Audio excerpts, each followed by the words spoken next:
Queen of ಪ್ಯಾಂಟಿಕಲ್ ಬಂದಿದೆ. ನಿಮ್ಮ love ಲೈಫಿನ ವಿಚಾರವಾಗಿ ಕೆಲವೊಂದು ರೀತಿಯ ಗಮನವನ್ನ ಕೊಡಬೇಕು, ಫೋಕಸ್ ಅನ್ನ ಮಾಡಬೇಕು, ಸ್ವಲ್ಪ ಪೇಷನ್ಸ್ ಆಗಿ ಇದ್ದು ಹೆಚ್ಚು ವರ್ಕ್ ಅನ್ನ ಮಾಡಬೇಕು ಅನ್ನೋದ್ರ ಬಗ್ಗೆ ಆಲೋಚನೆಯನ್ನ ಮಾಡ್ತಾ ಇರುವಂತದ್ದು ರೆಪ್ರೆಸೆಂಟ್ ಆಗ್ತದೆ. ನಿಮಗೆ ರೀಸೆಂಟ್ ಪಾಸ್ಟ್ ಅಲ್ಲಿ 4 of wands, ace of pentacles, ace of wands ಬಂದಿದೆ. ಕೆಲವೊಬ್ರು ರೀಸೆಂಟ್ ಆಗಿ ಮ್ಯಾರೇಜ್ ಅನ್ನ ಆಗಿರುವಂತದ್ದು ಕೂಡ ರೆಪ್ರೆಸೆಂಟ್ ಆಗ್ತಾ ಇದೆ. ಕೆಲವೊಬ್ರು ರೀತಿಯ ಲವ್ ಮ್ಯಾರೇಜ್ ಆಗಿರುವಂತಹದ್ದು, ಸಂತೋಷದಲ್ಲಿರುವಂತಹದ್ದು, ಒಂದು ರೀತಿಯ ಬಾಂಡೇಜ್ ಇದ್ದಿದ್ದಂತಹದ್ದು, ಸಾಮರಸ್ಯದಿಂದ ಇದ್ದಿದ್ದಂತಹದ್ದು, ಒಂಥರ ರಿಲ್ಯಾಕ್ಸೇಷನ್ ಅಲ್ಲಿ ಇತ್ತು. ನಿಮ್ಮ ಲವ್ ಲೈಫಿನ ವಿಚಾರದಲ್ಲಿ ಯಾವುದೇ ರೀತಿಯ ತೊಂದರೆಗಳು ಕೂಡ ಪಾಸ್ಟ್ ನಲ್ಲಿ ಇರಲಿಲ್ಲ. ಆದ್ರೆ ಅಟ್ ಪ್ರೆಸೆಂಟ್ ಯಾವ್ದು ಕಾರ್ಡ್ ರೆಪ್ರೆಸೆಂಟ್ ಆಗ್ತಾ ಇರೋದ್ರಿಂದ ಕೆಲವೊಂದು ರೀತಿಯ ಲೋನ್ಲಿನೆಸ್ ಅನ್ನ ರೆಪ್ರೆಸೆಂಟ್ ಮಾಡ್ತಾ ಇದೆ. ಈ ಹಿಂದೆ ನಿಮ್ಗೆ ಯಾವುದೇ ರೀತಿಯ ತೊಂದರೆಗಳು ಇರಲಿಲ್ಲ, ಬಟ್ ಆದ್ರೆ ಅಟ್ ಪ್ರೆಸೆಂಟಿನಲ್ಲಿ ಯಾಕೋ ನೀವು ಲೋನ್ಲಿನೆಸ್ ಅನ್ನ ರೆಪ್ರೆಸೆಂಟ್ ಮಾಡ್ತಾ ಇದೆ. ಕೆಲವೊಂದು ರೀತಿಯ ಇನ್ನರ್ ಗೈಡೆನ್ಸ್ ಅನ್ನ ತಗೋತಾ ಇರುವಂತಹದ್ದು ರೆಪ್ರೆಸೆಂಟ್ ಆಗ್ತಾ ಇದೆ. ಎಷ್ಟೇ ನೀವು ಹಾರ್ಡ್ ವರ್ಕ್ ಅನ್ನ ಮಾಡಿದ್ರು, ನಿಮ್ಮ ಲವ್ ಲೈಫಿನ ವಿಚಾರವಾಗಿ ಏನೇ ಮಾಡಿದ್ರು ಕೂಡ ಯಾಕೋ ನಿಮ್ಗೆ ಬೇಜಾರುಗಳು ಆಗ್ತಾ ಇರುವಂತಹದ್ದು ರೆಪ್ರೆಸೆಂಟ್ ಆಗ್ತಾ ಇದೆ. ಎಷ್ಟೇ ನೀವು ಹಾರ್ಡ್ ವರ್ಕ್ ಅನ್ನ ಮಾಡ್ತಾ ಇದ್ದೀರಾ ನಿಮ್ಮ ಲವ್ ಲೈಫಿನ ವಿಚಾರದಲ್ಲಿ, ಸ್ವಲ್ಪ ನೀವು ಪಾಸಿಟಿವ್ ಚೇಂಜಸ್ ಗಳನ್ನ ಮಾಡ್ಕೊಳ್ಳೋಣ ಅಂತ ನೀವು ಮಾಡ್ತಾ ಇದ್ರು ಕೂಡ ಅದರಲ್ಲಿ ಯಾವುದೇ ರೀತಿಯ ಸಮಾಧಾನಗಳು ನಿಮ್ಗೆ ಇದ್ದ ಹಾಗೆ ಕಾಣ್ತಾ ಇಲ್ಲ ಅಟ್ ಪ್ರೆಸೆಂಟ್ ಅಲ್ಲಿ. ಯಾಕಂದ್ರೆ ಹರ್ಮಿಟ್ ಕಾರ್ಡ್ ಬಂದಿರೋದ್ರಿಂದ ಲೋನ್ಲಿನೆಸ್ ಅನ್ನ ರೆಪ್ರೆಸೆಂಟ್ ಮಾಡ್ತಾ ಇದೆ. ನಿಮ್ಮ ಲವ್ ಲೈಫಿನ ವಿಚಾರವಾಗಿ ಇನ್ನರ್ ಗೈಡೆನ್ಸ್ ಅನ್ನ ತಗೋತಾ ಇರುವಂತಹದ್ದು, ಏಕಾಂತವಾಗಿ ಕೂತ್ಕೊಂಡು ಯೋಚನೆಯನ್ನ ಮಾಡ್ತಾ ಇರುವಂತಹದ್ದು, ಏನಾಗಿದೆ ಅನ್ನೋದ್ರ ಬಗ್ಗೆ. ಯಾಕೆ ನಾನು ಲವ್ ಲೈಫಿನ ವಿಚಾರದಲ್ಲಿ ಏನೇ ಮಾಡಿದ್ರು ಉಳಿಸ್ಕೊಬೇಕು ಅಂತ ಪ್ರಯತ್ನ ಮಾಡ್ತಾ ಇದ್ರು, ಯಾಕೆ ಆಗ್ತಾ ಇಲ್ಲ ನನಗೆ, ಯಾಕೆ ನಮ್ಮಲ್ಲಿ ಅಸಮಾಧಾನಗಳು ಮೂಡ್ತಾ ಇದೆ, ಭಿನ್ನಾಭಿಪ್ರಾಯಗಳು ಬರ್ತಾ ಇದೆ, ಯಾಕೋ ಸಮಾಧಾನ ಆಗ್ತಾ ಇಲ್ವಲ್ಲ ಅನ್ನುವಂಥದ್ದು ಅಟ್ ಪ್ರೆಸೆಂಟ್ ಅಲ್ಲಿ ನಡೀತಾ ಇರುವಂತಹದ್ದು ರೆಪ್ರೆಸೆಂಟ್ ಆಗ್ತಾ ಇದೆ.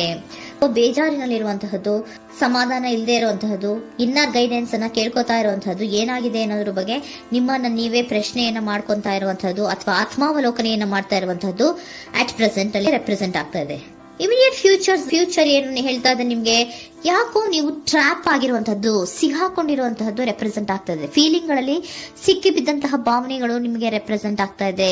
ಯಾಕಂದ್ರೆ ಏನ್ ಮಾಡ್ಬೇಕು ಗೊತ್ತಾಗ್ತಿಲ್ಲ, ಹೇಗ್ ಮಾಡ್ಬೇಕು ಗೊತ್ತಾಗ್ತಿಲ್ಲ, ಹೇಗ್ ಮುಂದಕ್ಕೆ ಇಡಬೇಕು ಗೊತ್ತಾಗ್ತಿಲ್ಲ. ಪ್ರೆಸೆಂಟ್ ಅಲ್ಲಿ ನೀವು ಏನೇ ಪ್ರಯತ್ನ ಮಾಡಿದ್ರು ಏನು ಮಾಡಕ್ ಆಗ್ತಾ ಇಲ್ವಲ್ಲ, ಯಾಕೋ ನನ್ನ ಕೈಲಿ ಏನು ಮಾಡಕ್ಕೆ ಆಗ್ತಾ ಇಲ್ವಲ್ಲ, ಏನ್ ಮಾಡ್ಬೇಕು, ಯಾಕೋ ನಾನು ಮೂವೇ ಮಾಡಕ್ ಆಗ್ತಾ ಇಲ್ವಲ್ಲ ಅನ್ನುವಂತಹ ಆಲೋಚನೆಯನ್ನ ಮಾಡ್ತಾ ಇರುವಂತದ್ದು ರೆಪ್ರೆಸೆಂಟ್ ಆಗಿದೆ. ನೈಟ್ ಆಫ್ ಸೋರ್ಟ್ಸ್ ಬಂದಿದೆ. ನೀವೇನೋ ಆಕ್ಷನ್ಸ್ ಅನ್ನ ತಗೊಳ್ಳದೇ ಇದ್ರೆ ಇಮಿಡಿಯೇಟ್ ಅಲ್ಲಿ ನೀವೇನಾದ್ರೂ ಆಕ್ಷನ್ಸ್ ಅನ್ನ ತಗೊಳ್ಳೋದ್ರ ಕಡೆಗೆ ಹೆಚ್ಚು ಗಮನವನ್ನ ಕೊಡಬೇಕಿತ್ತು. ಬಟ್ ನೀವು ಟ್ರ್ಯಾಪ್ ಆಗಿರುವಂತದ್ದು, ಅಲ್ಲೇ ಸಿಗಾಕೊಂಡಿರುವಂತದ್ದು, ಏನೂ ಮಾಡಕ್ ಗೊತ್ತಾಗದೆ ನೀವು ಹಂಗೆ ನಿಂತಿರುವಂತದ್ದು ರೆಪ್ರೆಸೆಂಟ್ ಆಗ್ತಾ ಇದೆ. ಬಟ್ ನೀವು ಮಾಡಬೇಕಾಗಿದ್ದೇನೋ ಏನಾದ್ರೂ ಆಕ್ಷನ್ಸ್ ಅನ್ನ ಕ್ವಿಕ್ ಥಿಂಕಿಂಗ್ ಅನ್ನ ಮಾಡಿ ಏನಾದ್ರೂ ಒಂದು ಆಕ್ಷನ್ಸ್ ಅನ್ನ ತಗೋಬೇಕಿತ್ತು. ನಿಮ್ಮ ಇಮಿಡಿಯೇಟ್ ಫ್ಯೂಚರ್ ನಲ್ಲಿ ಏನಿದೆ, ಸ್ಟ್ರೆಂತ್ ಇದೆ, ಒಂದು ಭದ್ರತೆ ಇದೆ, ಒಂದು ಸ್ಟ್ರಾಂಗ್ ಬಾಂಡೇಜ್ ಇದೆ. ಲವ್ ಲೈಫಿನ ವಿಚಾರದಲ್ಲಿ ನಿಮ್ಗೆ ಏನು ಲವ್ ಲೈಫಿನ ವಿಚಾರದಲ್ಲಿ ಸ್ಟ್ರಾಂಗ್ ಬಾಂಡೇಜ್ ಇದೆ, ಒಂದು ಭದ್ರತೆ ಇದೆ, ಎಲ್ಲವೂ ಇದ್ರೂ ಕೂಡ ನಿಮ್ಮಲ್ಲಿ ನಿಮಗೆ ಸ್ವಲ್ಪ ಕೆಲವೊಂದು ಅನುಮಾನಗಳು ಇದೆ. ಆ ವಿಚಾರಕ್ಕೆ ನೀವೇನು ಆಕ್ಷನ್ಸ್ ಅನ್ನ ತಗೊಳ್ದಿರ ಸುಮ್ಮನೆ ಇರುವಂತಹದ್ದು, ಟ್ರ್ಯಾಪ್ ಆಗಿರುವಂತಹ ಸ್ಥಿತಿಯಲ್ಲಿ. ಯಾಕಂದ್ರೆ ಎಲ್ಲ ಇದ್ರೂ ಕೂಡ ನಿಮ್ಮಲ್ಲಿ ಯಾವುದೋ ಒಂದು ರೀತಿಯ ಅನುಮಾನಗಳು, ನಿಮ್ಮನ್ನೇ ನೀವು ಅನುಮಾನಿಸ್ತಾ ಇರುವಂತಹದ್ದು ರೆಪ್ರೆಸೆಂಟ್ ಆಗ್ತಾ ಇದೆ. ಏನಾದ್ರೂ ಆಕ್ಷನ್ಸ್ ಅನ್ನ ತಗೋಬೇಕು, ಒಂದು ಸ್ಟ್ರಾಂಗ್ ಬಾಂಡೇಜ್ ರೆಡಿ ಆಗ್ಬೇಕಂದ್ರೆ ಇಮಿಡಿಯೇಟ್ ಫ್ಯೂಚರ್ ನಲ್ಲಿ ಏನಾದ್ರೂ ನಾನು ಒಂದು ಸ್ಟ್ರಾಂಗ್ ಆಕ್ಷನ್ ಏನಾದ್ರೂ ಮಾಡಬೇಕು ಅನ್ನುವಂತಹ ಆಲೋಚನೆಯನ್ನ ನೀವು ಮಾಡಬೇಕಾಗತ್ತೆ. ಆತರ ಮಾಡಿ ನೀವು ಇಮಿಡಿಯೇಟ್ ಫ್ಯೂಚರ್ ನಲ್ಲಿ ಕೆಲವೊಂದು ರೀತಿಯ ಕಮ್ಯುನಿಕೇಶನ್ ಗಳನ್ನ ಮಾಡುವಂತಹದ್ದು ರೆಪ್ರೆಸೆಂಟ್ ಆಗ್ತಾ ಇದೆ. ಒಂದು ಸ್ಟ್ರಾಂಗ್ ಬಾಂಡೇಜ್ ಇರಬೇಕು. ಇದೇ ನಿಮ್ಮ ಬಾಟಮ್ ಆಫ್ ದ ಡಕ್ ಕೂಡ ಬಂದಿರುವಂತಹದ್ದು. ಪೋಷಣೆಯನ್ನ ಮಾಡಬೇಕು. ಸ್ವಲ್ಪ ಯಾಕೆ ಪೋಷಣೆಯನ್ನ ಮಾಡಬೇಕು ಅಥವಾ ಹೆಚ್ಚು ಗಮನವನ್ನ ಕೊಡಬೇಕು, ಫೋಕಸ್ ಅನ್ನ ಕೊಡಬೇಕು ಅಂದ್ರೆ, ನೀವು ಟ್ರ್ಯಾಪ್ ಆಗಿರುವಂತಹ ಸ್ಥಿತಿಯಲ್ಲಿ ಇದ್ದೀರಾ, ಏನೂ ಮಾಡ್ತಾ ಇಲ್ಲ.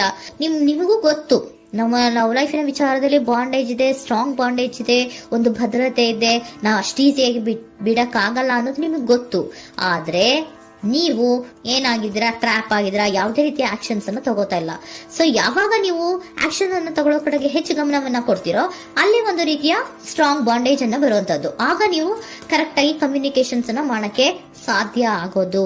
ಏಂಜಲ್ ಗೈಡೆನ್ಸ್ ಏನ್ ಕೊಡ್ತಾರೆ, ಇಫ್ ಯು ಬಿಲೀವ್, ನಿನಗೆ ನಂಬಿಕೆ ಇದೆಯಾ, take A action. Angel guidance ನಿಮ್ಗೆ ಏನ್ ಕೊಡ್ತಾ ಇದೆ, ನಿಮ್ಮ ಪ್ರೀತಿ ಮೇಲೆ ನಿಮ್ಗೆ ನಂಬಿಕೆ ಇದೆಯಾ, ಟೇಕ್ ಆಕ್ಷನ್. ಆಕ್ಷನ್ ಅನ್ನ ತಗೊಳ್ಳಿ, ಮುಂದೆ ಬನ್ನಿ.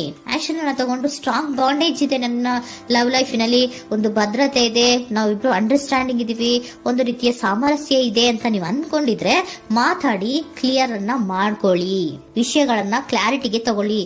ಯಾವಾಗ ನಿಮ್ಮಲ್ಲಿ ನಿಮಗೆ ನಂಬಿಕೆ ಇದ್ರೆ, ಇಫ್ ಯು ಬಿಲೀವ್, ನಿಮ್ಮನ್ನ ನೀವು ನಂಬಿದ್ರೆ ನೀವೇನ್ ಮಾಡ್ಬೇಕು, ಟೇಕ್ ಆಕ್ಷನ್ಸ್ ಅನ್ನ ತಗೊಂಡು ಮುಂದೆ ಬರ್ಬೇಕು ಅನ್ನುವಂತಹದ್ದು ಏಂಜಲ್ ಗೈಡೆನ್ಸ್ ನಿಮ್ಗೆ ಕೊಡ್ತಾ ಇರುವಂತಹದ್ದು.